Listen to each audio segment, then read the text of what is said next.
Amém? Então lá, o livro de Isaías, capítulo 35, verso de 1 ao 6, diz o seguinte: O deserto e o lugar solitário se alegrarão disto, e o ermo exultará e florescerá como a rosa. Abundantemente florescerá e também jubilará de alegria e cantará a glória do Líbano. A, a glória do Líbano se lhe deu, a excelência do Carmelo e Saron.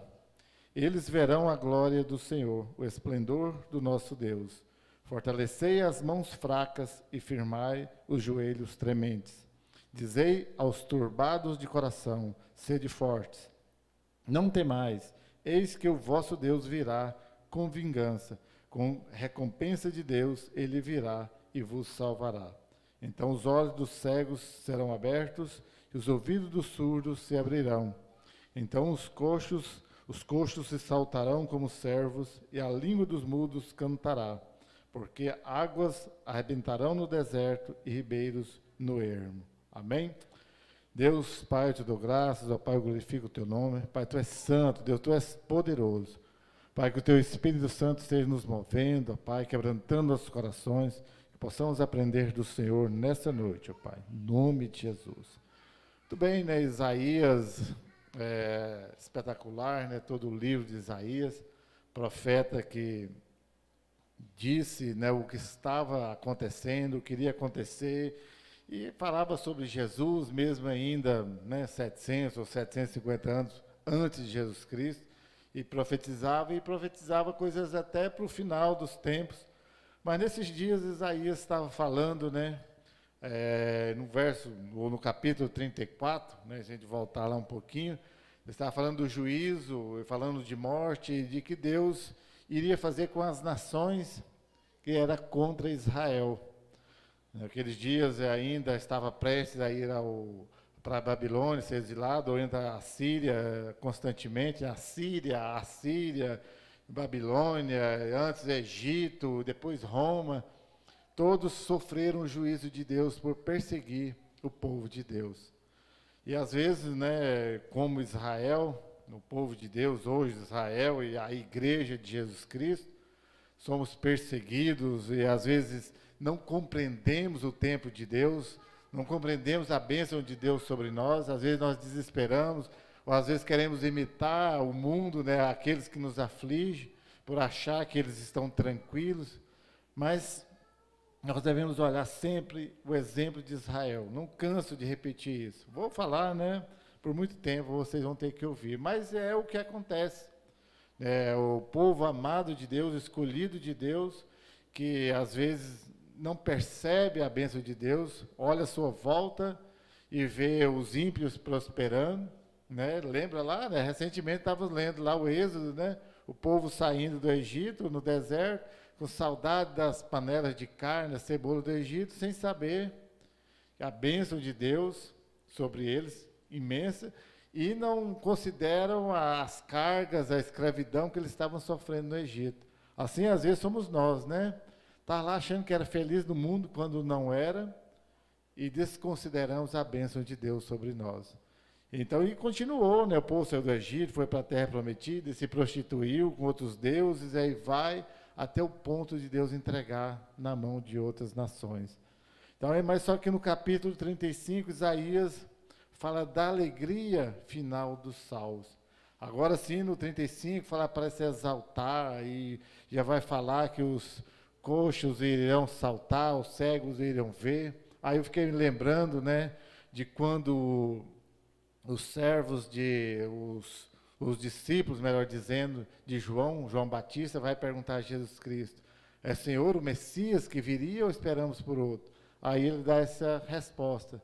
Vai lá e fala para João: os cegos veem, os surdos ouvem, os coxos andam. Aí é a resposta que João Batista precisava. Esse é Jesus Cristo.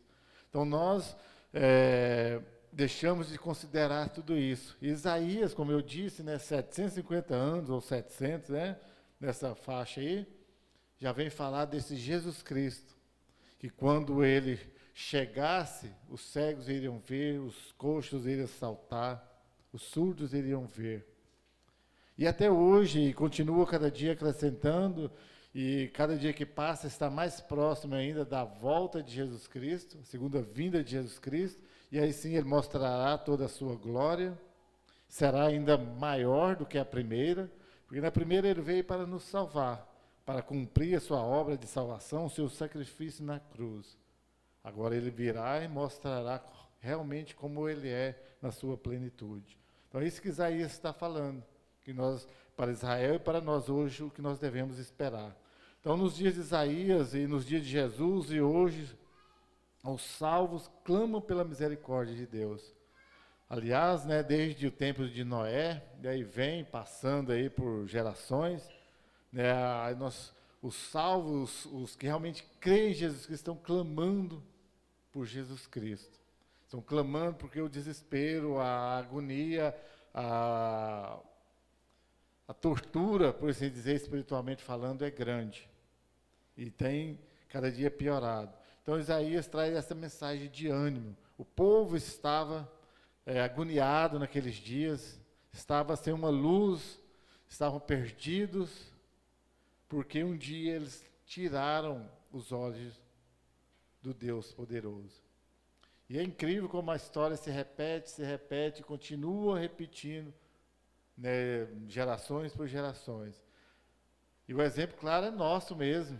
E aí você talvez não prestou atenção, mas preste atenção. Cada vez que você mudou o foco, tirou os olhos de Jesus Cristo, colocou em outra coisa, por melhor que seja, você começa a perder o sentido, a razão da existência. Aparentemente, de início, é muito bom. Quando você está focado numa coisa, e não estou dizendo, é coisa boa, não é coisas ruins, não.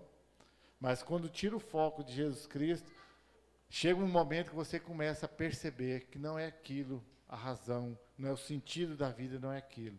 Até que você começa a desanimar e começa a clamar por voltar a Jesus Cristo. E assim, Jesus Cristo nos socorre. Então, tendo em vista aí o tema nosso aí, né? Já até passa lá, né? A vantagem é que esses meninos aqui são muito eficientes, né? Que eu faço de vocês verem uma imagem esperançosa do futuro. Como eu disse, perpassa por todas as gerações essa imagem dessa esperança. E a firme esperança nossa é da glória eterna em Jesus Cristo. Aliás, né, a Bíblia já nos diz que, né, o pior de todos os homens é aquele que espera só por este mundo. A nossa firme esperança é da eternidade junto com Jesus Cristo. Servir a Jesus Cristo, amar Jesus Cristo, sentir amado por Jesus Cristo, aqui neste tempo já é muito bom. Agora imagina a eternidade junto com Ele, lá na presença dEle, viver eternamente junto com Ele. Né? Eu não vou nem entrar nessa questão, nem vou tentar descrever, que não vou conseguir, mas vamos ater aqui o que nós temos, né? Agora, então em primeiro lugar, o deserto e o lugar solitário se alegrarão, e o ermo exultará e florescerá. Essa é a promessa dada por Deus a Isaías, e Isaías deixou para Israel, chega até nós. Então ele está dizendo que aquilo que era vazio, não é nada mais vazio que o deserto, aquilo que era seco, desprovido de tudo, ressequido, um deserto. Né? O que eu sei mais do deserto, que a gente vê na televisão e lê nos livros, né? E não tem muita vontade de ir num deserto. Tem lugares melhores para ir, né? Mas também seria uma experiência interessante de ver pessoalmente o que é um deserto, né? As dificuldades que tem um deserto. Mas Isaías diz que ele ficará alegre e feliz. Pensa você, no lugar, no deserto, que é descrito como um lugar terrível, quente, seco, e à noite a temperatura em muitos lugares cai a zero, então é dificuldade ao extremo. E nós pensamos nisso. Se um lugar desse poderá vir a ficar alegre e feliz, somente uma pessoa é capaz de fazer, o próprio Jesus Cristo. E para nós, muitas vezes, nosso coração está como um deserto, seco, árido, ressequido, duro, impermeável, incapaz de expressar emoções. e nós nos tornamos tristes. Recentemente, né, falei mais em um sermão sobre o coração, mas é isso que acontece. Quando o seu coração se torna duro, por falta de Jesus Cristo. O único que poderá alegrar seu coração é Jesus Cristo. E quando faz aquelas comparações idiotas, sabe aquele casalzinho apaixonado, quando está namorando? Ah, não vivo sem você. É a maior mentira, né? Porque se fosse verdade, ele nem existia, né? Depois conhece lá, né? Alguns conhecem mais novos, né? Uns que conhecem, né, com 20 anos, 30 anos, né? Para conhecer outra pessoa. Não vive sem você. Vive, né? Porque senão nem existia, né? Foi conhecer depois de algum tempo. E aí, né? Já conheci uma pessoa uma vez, né? Morria se não casasse, né? Não, se eu não casar, eu morro. Casou. Foi 6 meses, agora se eu não separar, eu morro. Então, né, não é por aí. Agora, sem Jesus Cristo você não vive. Isso aí eu te afirmo, certeza. Isso não é paixão, não é momento, não é nada. Seu coração pode estar duro. Você pode procurar sua felicidade no que você quiser. Não estou dizendo que apaixonar, casar da forma correta, com a pessoa correta, né? Nem vou citar nomes, né? Porque senão, para não gerar muito constrangimento. É maravilhoso, é muito bom. E Deus deixou isso para nós. Mas não é o foco. Emprego, né, sonhos realizados, conquistas, muito bom, e nós devemos realmente correr atrás. Desde que isso seja em segundo, terceiro lugar, por aí vai, na escala de cada um. Jesus Cristo deve ocupar o lugar sempre. Agora, com toda certeza, sem Jesus Cristo, você irá morrer. Talvez até fisicamente, e com certeza, espiritualmente, você estará morto sem Jesus Cristo.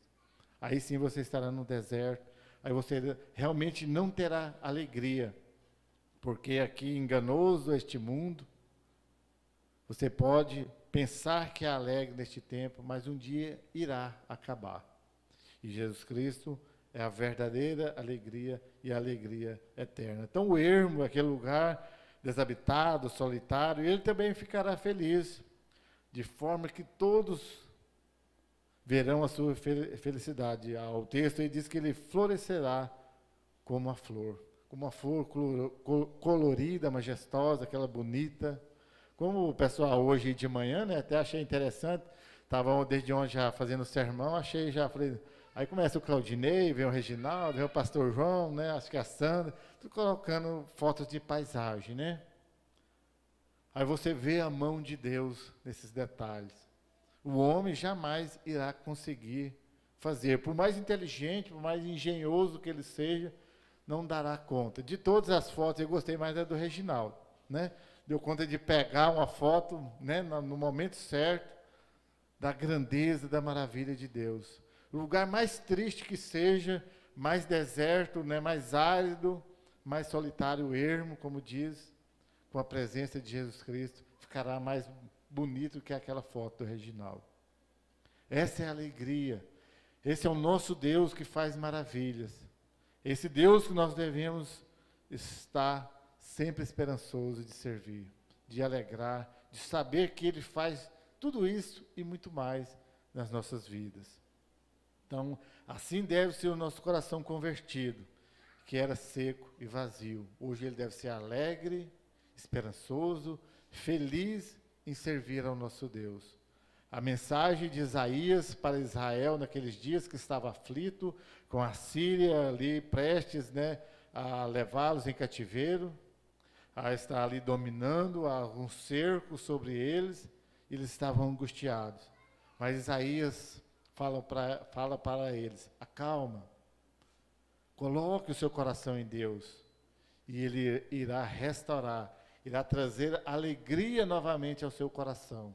Então a palavra de ânimo, a imagem esperançosa que eu disse lá no tema, é essa para nós. Porque de vez em quando nós estamos aí desanimados, o coração está triste, o coração está ali pesaroso, está vazio. Enche ele de Jesus Cristo e ele irá se alegrar novamente. Ainda que a circunstância da nossa volta vai estar difícil, ainda que a circunstância não seja das melhores para sorrir, mas Jesus Cristo traz alegria para nós. Em segundo lugar, Isaías diz: fortalecei as mãos fracas e firmai os joelhos trementes, ou outra tradução, vacilantes, os joelhos que não se firmam. As mãos são para trabalhar, não foram feitas para ficarem inativas ou paradas. Então, cada vez que nós ficamos aí parados, sem fazer nada, né, não colocamos a nossa mão para trabalhar na obra de Jesus Cristo, nós começamos a tentar fazer outra coisa, e outra coisa que não sirva a Jesus Cristo. Então, o povo de Israel, lembra lá, um exemplo mais uma vez, quando Moisés subiu ao monte, quando Deus deu as duas primeiras tábuas da lei para ele, que demorou lá 40 dias, 40 noites, o povo, esse Moisés, né, que nos tirou da terra do Egito, né, sumiu lá, não sei nem o que virou. Vamos fazer um Deus aqui, né, de ouro para nós, né? Vamos fazer um bezerro de ouro. Então, as mãos que não estão ocupadas na obra de Deus começam a fazer coisas erradas. Se eles estivessem lá com suas mãos trabalhando para Deus, não tinham começado a querer fazer um ídolo para servir. E assim, nas nossas vidas, todos os dias. Pessoas que têm os joelhos trementes ou trêmulos não conseguem andar direito. Quando começa a servir outros deuses ou andar de um lado para o outro, não consegue firmar. Ou aquilo que nós falamos, a pessoa não finca raiz, não firma.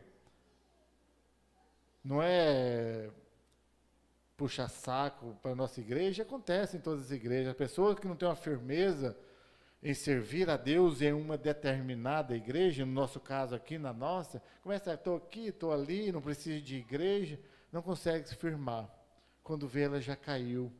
E no nosso ditado popular, a expressão cair, alguns até acrescentam cair da fé, é deixar de servir Jesus Cristo. Simplesmente assim. Não é que a igreja que salva, mas a igreja serve para nos fortalecer. Nos dias de Isaías, tinham os profetas que ensinavam, que traziam essas mensagens. Hoje são as igrejas, através das mensagens, que vai nos dar essa palavra de ânimo trazida por Jesus Cristo. O sinônimo de joelhos trêmulos, ou fracos, ou trementes, é principalmente pela falta de oração. Ouvi recentemente, né, aqueles quadrinhos, de vez em quando, né, a gente sabendo escolher e ler os quadrinhos certos, tem uns engraçados, mas tem uns sérios. Mas todo joelho que não está dobrado em oração é um sério candidato a estar tremendo. E quando ele começa a vacilar, a pessoa cai. Então, dobre seu joelho em oração, para que ele possa estar fortalecido para caminhar junto com Jesus Cristo. Às vezes nós perdemos, e perdemos muito quando nós não oramos. Quando nós não buscamos em Deus o fortalecimento para os nossos joelhos, para as nossas mãos trabalharem na sua obra.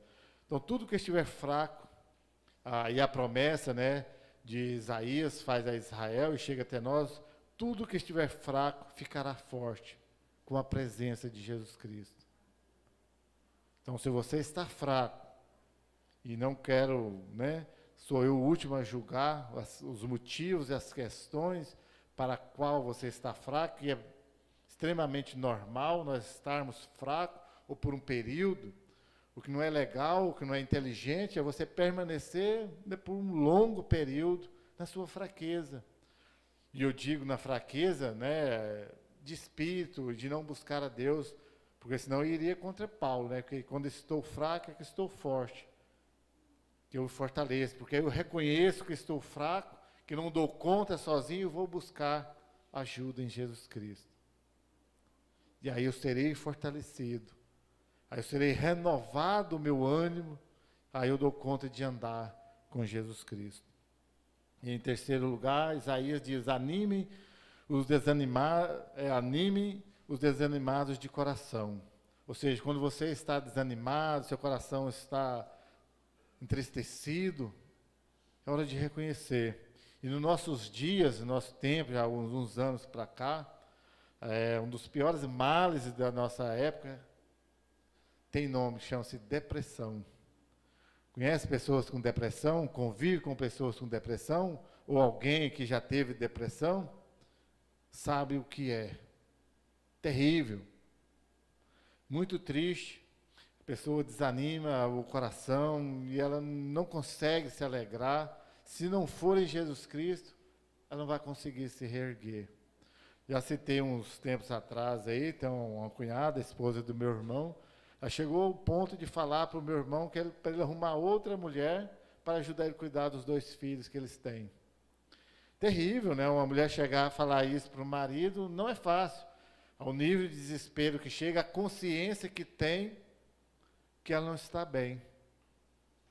Mas, né, Deus tem dado graça e criar os filhos, né, tão bem, né, ela um dia está melhor, o dia não está tão bem, mas Deus tem provido.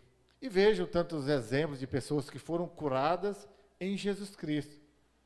Né, o pessoal aí da área da saúde vai dizer, vai confirmar que só remédios melhora o quadro, mas nunca cura 100%. Agora em Jesus Cristo, sim, ele cura. A pessoa restaura a pessoa por completo. Porque está desanimado, Jesus vai restaurar o coração, o ânimo. Quando há problema no coração, todo o corpo sofre. Né? Recentemente disse, né, que muitas causas aí de doenças, né, que afligem o coração vai danificar ou vai agravar todo o corpo. Então é assim com a vida interior ou a nossa vida espiritual. Quando nós estamos desanimados, e de vez em quando estamos, né, eu falo de mim mesmo, né, Fábio? Bem, quando a gente tem que usar nós mesmos, né? Fosse fazer uma pesquisa aqui, quantos de vocês muitas vezes já não teve nem coragem, não tinha vontade de vir para a igreja? Eu várias vezes, né? Olhava assim, não tenho vontade hoje de ir para a igreja. Culto, não estou com vontade. Mas eu olho, a gente respira, falo assim, peraí, mas fosse para ficar como estava, e eu que confesso que Jesus Cristo transformou minha vida, então não é minha vontade. E lembra quando a maioria das nossas orações é de que forma? Deus, faz a sua vontade, não é? E aí cabe aquela perguntinha, qual a vontade de Jesus Cristo? Que eu fique lá em casa, curtindo o meu desânimo, a minha falta de vontade, curtindo o meu sofá aconchegante, assistindo programa preferido na televisão, ou lá, né, no celular, como diria meu pai, ciscando lá no celular, ou ir para a igreja, cumprir com a vontade de Deus. Não a minha vontade. Minha vontade é de ficar lá desanimado, curtindo minha preguiça, meu desânimo, mas a vontade de Deus é que eu venha. E muitas vezes dessas que eu estava mais desanimado, sem vontade de vir para a igreja, foi o dia que Deus mais falou. Foi o dia que o sermão do pastor, do irmão, um dia o sermão do Cristiano falou muito comigo, um dia que eu não estava com pingo vontade de vir.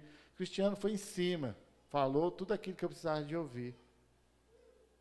Então é isso, é a vontade de Deus que prevalece e deve prevalecer nas nossas vidas. Então, quando o seu coração estiver desanimado, o dia que você tiver com menos vontade de vir à igreja, talvez seja esse o dia que Deus mais vai falar com você. Vai ser o dia que Deus vai usar para alguém aqui para falar, para animar o seu coração. Então, não desconsidere a vontade de Deus jamais. Então, o desalento, o desânimo é insuficiência de fé.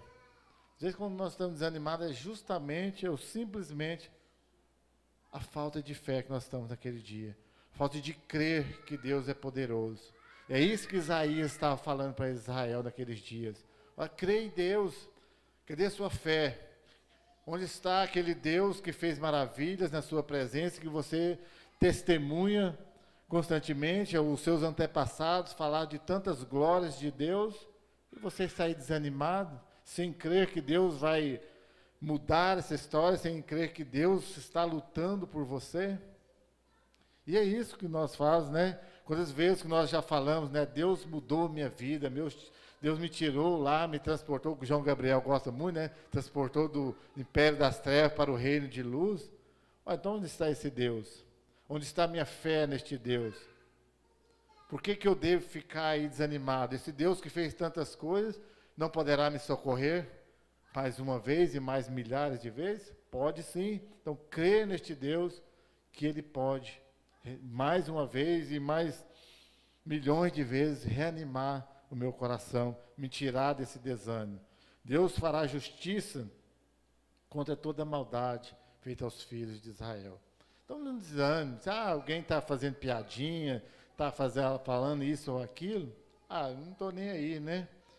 Entregue nas mãos de Deus e deixa, pense nas bênçãos de Deus sobre você, sobre o que os outros estão falando, sobre se os outros estão tendo mais sucesso ou não, o que acontece. Não estou tão preocupado. Eu preocupo comigo e preocupo com os meus que ainda não conhecem a Jesus Cristo. Com o que estão achando que é melhor do que eu, não estou preocupado. Eu preocupo com aqueles que necessitam, que querem a Jesus Cristo. Então Deus dará recompensa, ainda que nós não mereçamos nenhuma recompensa, mas dentro do seu infinito amor, Ele nos recompensará por confiarmos nele por toda a eternidade. Esse é o nosso Deus, né? Que maravilha.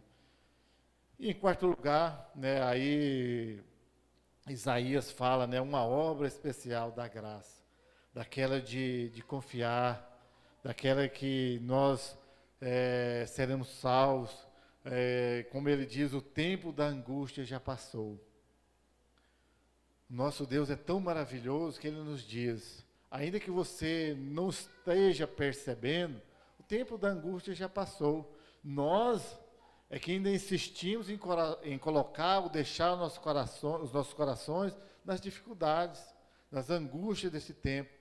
Mas o fato e a verdade é que as angústias já passaram. Quer dizer com isso que as dificuldades encerraram? Não.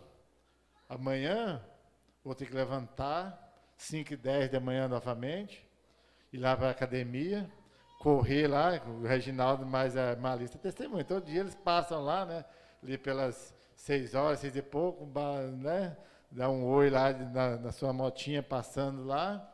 Se eu quiser manter um físico mais ou menos, não ficar tão velho antes da hora, tem que ir lá suar, né, correr uns 4 quilômetros e pouco em 30 minutos e malhar mais um pouco. Nunca vou chegar o Iago, né? Nem quero, né? Não é o meu objetivo. Na idade dele, é ficar bonito. Na minha idade, é manter a saúde, né? Mas, independente de tudo isso, né, o que nós devemos manter o foco é na graça de Deus. A angústia já passou, ou seja, amanhã você vai ter que levantar, vai ter que trabalhar, ter que encarar as dificuldades, olhar para um monte de conta que você tem que pagar e continuar sorrindo. Se você desistir, o que vai acontecer? Se eu desistir de ir para a academia, daqui um dia eu estou com 100 quilos, né? Esse ano, no retorno, só emagreci 1 quilo e pouco ainda. Meu objetivo é chegar a 80, não sei se eu vou conseguir, né? Para quem estava com 93 ano passado, e hoje eu estou com 85,5, já é um progresso, né? Mas isso é na realidade. Ainda tem que ir sorrindo ainda, né? Se você ir com tristeza, você não vai conseguir. O celular desperta, não dá vontade de ir, mas quando lembra dos 93 quilos e dos 85,5 agora compensa, vamos lá, né? Quando eu olho assim para as dificuldades da vida, eu falo assim, eu olho para Deus, realmente compensa servir a Deus, de onde Ele me tirou. E aí Isaías fala, os cegos veem, os surdos ouvem, os coxos saltam, tudo para anunciar a glória de Deus. E quando eu olho para trás e vejo lá, antes de entender a salvação de Deus, estava caminhando firmemente para o inferno. Amanhecia noites em festas, não fui crente a vida inteira, né? Agora, quando hoje não posso vir e ficar 1h30 de culto, 2 horas, 5 horas de vigília, amanhecer uma noite de vigília, onde está minha confiança em Deus? Onde está a minha capacidade de glorificar a Deus? Essa é a obra de graça nas nossas vidas. Primeiro, da salvação, e em segundo lugar, de entender essa salvação. Porque muitas vezes parece que não adianta só eu ser salvo. quando eu não compreendo essa salvação. Aí eu começo a sofrer. Aquilo que é bênção talvez se torne amargura na minha vida. Servir ao Senhor com alegria. Vem para o culto com disposição, ainda que você esteja cansado de um longo dia de trabalho. Aí muitas vezes, lógico, né, a pessoa prefere, ou sei lá, ou não consegue controlar, ficar aí cochilando, né, ou desanimado, perdendo tempo. Não, venha para cá, com ânimo. Louve, glorifique a Deus, preste atenção no sermão, ainda que não seja muito bom, né? Mas vai que num desses sermões, né, Deus fala com você. Essa é a obra da graça de Deus nas nossas vidas. E Deus, né, na sua infinita misericórdia, na sua obra, na sua graça, Deus traz cura física e espiritual para nós. Às vezes nós esperamos, né, ou não imaginamos, ou não confiamos que Deus ainda faz milagres na nossa vida. Talvez nós ficamos lá presos, né, só em ver aquelas curas mirabolantes, e não duvide, Deus pode fazer, eu não duvido, não para exibicionismo, não como o povo quer ter aí, né, não vou nem entrar nos méritos aí desses programas aí, que pode de sensacionalismo, né, não é isso, mas de fato e de verdade, Deus tem operado, e principalmente na nossa vida espiritual. Então essa é a obra de graça de Deus nas nossas vidas. Para encerrarmos, né, então precisamos estar firmados todos os dias no Senhor. Todos os dias. Fique firme em Jesus Cristo. É isso que Isaías estava dizendo a Israel naqueles dias. Firme no Senhor. Mantenha firme a sua esperança no Senhor. E Ele irá guerrear por vós. E hoje também não é diferente. Seja firmado em Jesus Cristo. Eu sei, né, que nem sempre estamos confiantes, mas muito mais ainda sei que o Senhor Jesus nos ama com amor eterno. Talvez você não está disposto, animado, coração voltado para Jesus Cristo todo momento. Mas mantenha sempre essa confiança nele, porque ele te ama e te ama com amor eterno. E nada poderá mudar isso, nem mesmo o seu desânimo. Mas continuo afirmando, é melhor servi-lo com confiança, com ânimo, com disposição de coração, do que de qualquer forma. Você irá se alegrar e descobrir que Jesus Cristo não desistiu e nunca irá desistir de você. Amém? Deus, Pai, sobre o nome de Jesus, obrigado, Senhor, porque desde a antiguidade, ó Pai, o Senhor tem falado, ó Pai, através dos profetas, e nesses dias tem continuado a falar, nos mostrado, ó Pai, que cada dia, Deus, vale a pena, ó Pai, confiar em Jesus Cristo, saber, ó Deus, que Ele tem trabalhado em nossas vidas, ó Pai, ter fortalecido os nossos joelhos, ó Pai, a permanecer firmes diante da Tua presença. Pai, eu te peço, fortalecer nossas mãos, ó Pai, para que possamos trabalhar na Tua obra, ó Pai. E os nossos corações possam sorrir, possam se alegrar todo dia na Tua presença, ó Pai. E eu honro e glorifico a Ti, ó Pai, porque o Senhor nos ama com amor eterno. Pai, em nome de Jesus. Amém.